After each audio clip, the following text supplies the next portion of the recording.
بسم اللہ الرحمن الرحیم۔ السلام علیکم ورحمۃ اللہ وبرکاتہ۔ عزیز طلبہ، امید کرتا ہوں اللہ تعالیٰ سے کہ آپ سب خیر عافیت سے ہوں گے۔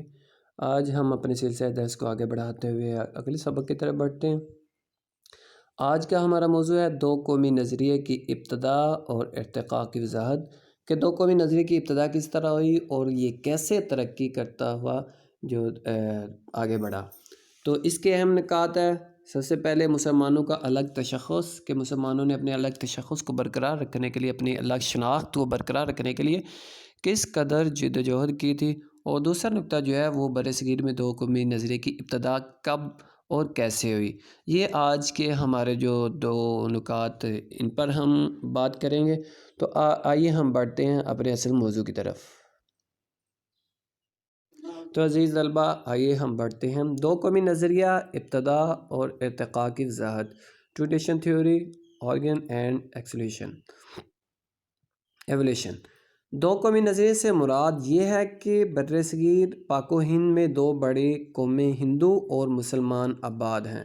دو قومی نظریے کی سب سے پہلے ہمیں پتہ ہونا چاہیے کہ دو قومی نظریے سے مراد کیا ہے۔ اس سے مراد یہ ہے کہ ہندوستان میں دو بڑے اقوام آباد تھیں، ایک مسلمان اور دوسری ہندو، جبکہ ہندوؤں کا خیال تھا کہ یہاں پر صرف ایک ہی قوم آباد ہے اور وہ ہندوستانی ہے، اور وہ مسلمانوں کو الگ قوم نہیں مانتے تھے۔ لیکن مسلمانوں کا جو نظریہ تھا وہ اس سے مختلف تھا۔ وہ یہ کہتے تھے کہ برصغیر میں دو قومیں آباد ہیں۔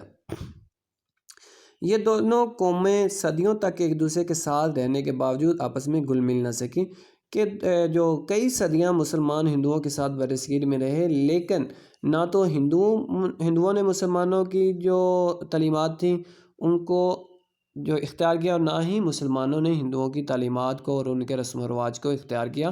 تو صدیوں اکٹھے رہنے کے باوجود مسلمان اور ہندو دو الگ قومیں ہی جو برقرار رہیں۔ انہوں نے اپنی شناخت اور اپنا تشخص الگ ہی برقرار رکھا۔ دو قومی نظریے کی بنیاد پر مسلمانوں کا علیحدہ تشخص ہے۔ دو قومی نظریے کی بنیاد مسلمانوں کا علیحدہ تشخص ہے۔ پاکستان دو قومی نظریے کی بنیاد پر قائم ہوا۔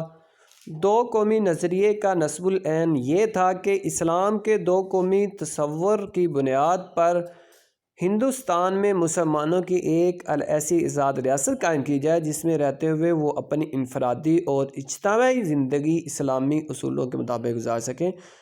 تو جو دو قومی نظریے کی بنیاد وہ مسلمانوں کا الگ تشخص تھا، ہندوؤں سے مسلمانوں کی الگ شناخت تھی، علیحدہ رہنا تھا۔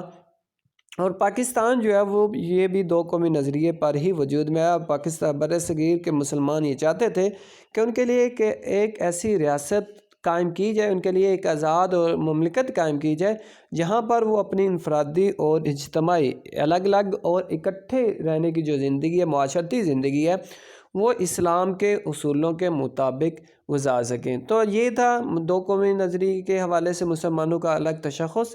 اس کے بعد آ جاتا ہے اگلے صفحے پر، صفحہ نمبر جو 10 پر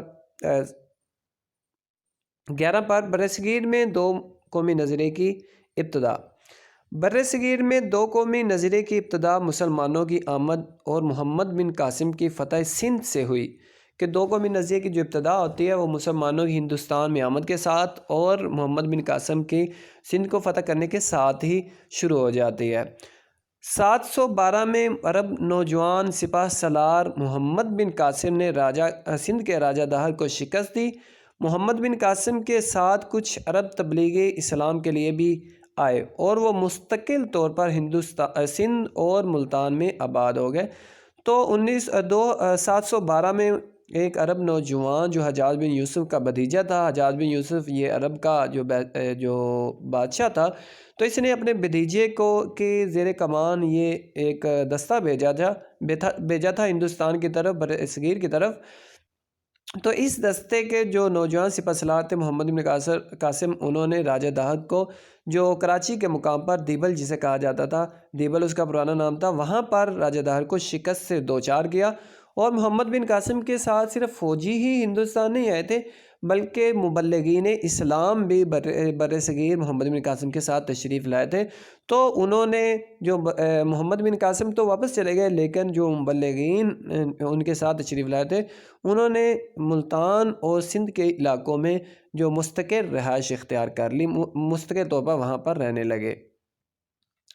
محمد بن قاسم کے حسن سلوک، رواداری اور انصاف نے مقامی لوگوں کو اس قدر متاثر کیا کہ اسے اوتار اور دیوتا سمجھنے لگے۔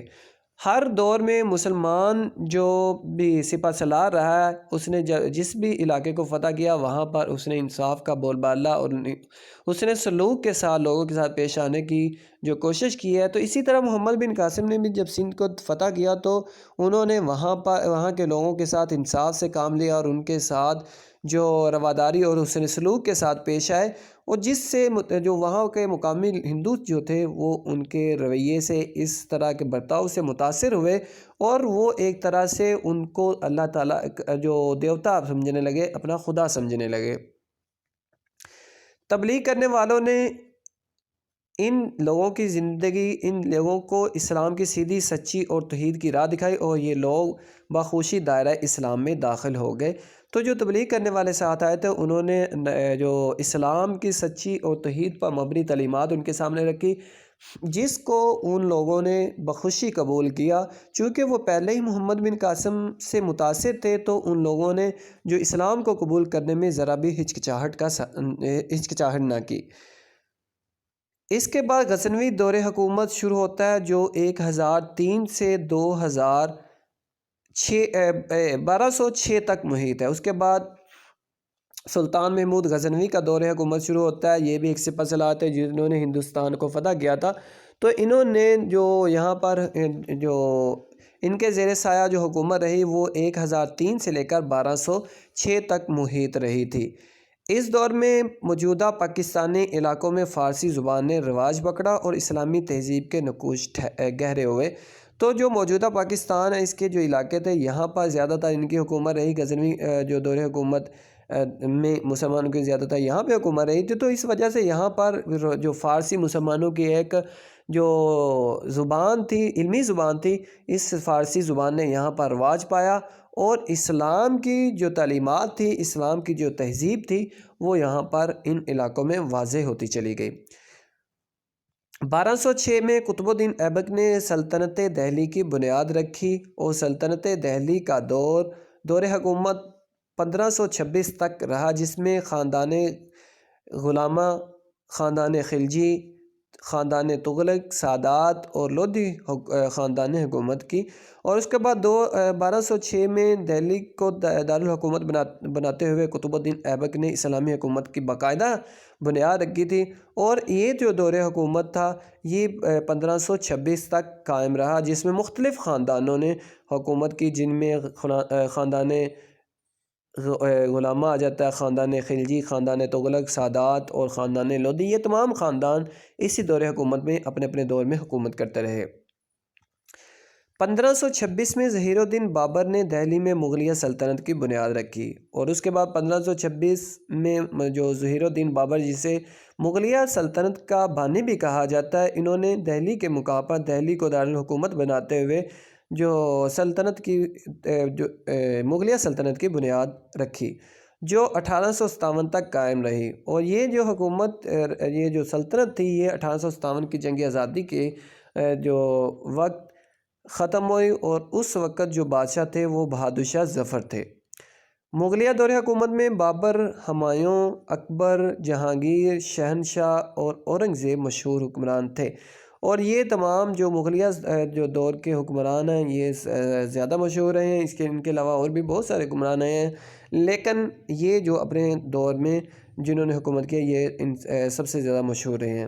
آخری مغل حکمران بہادر شاہ ظفر کو انگریزوں نے 1857 کی جنگ آزادی میں شکست دینے کے بعد رنگون، میانمار جسے برما بھی کہا جاتا ہے، میں قید کر دیا۔ جو بہادر شاہ ظفر تھے وہ آخری حکمران تھے مغلیہ دور کے، مغلیہ سلطنت کے، اور مغلیہ سلطنت کے آخری چشم و چراغ تھے۔ تو ان کو 1857 میں انگریزوں کے ہاتھوں جنگ آزادی میں شکست ہوئی، اور انگریزوں نے ان کو جلا وطن کر کے جو موجودہ برما میں ان کو نظر بند کر دیا تھا، اور وہیں پہ ان کی وفات ہوئی تھی، جہاں وہ بعد میں انتقال کر کے وہیں دفن ہوئے، اور اس کے بعد ان کی وہیں پر انہوں نے انتقال کیا اور ان کو ہندوستان نہیں لایا گیا بلکہ وہیں پر انگریز سرکار کی طرف سے ان کو دفن کر دیا گیا۔ تو عزیز طلبہ، یہ تھا دو قومی نظریے کی ابتدا اور ارتقاء۔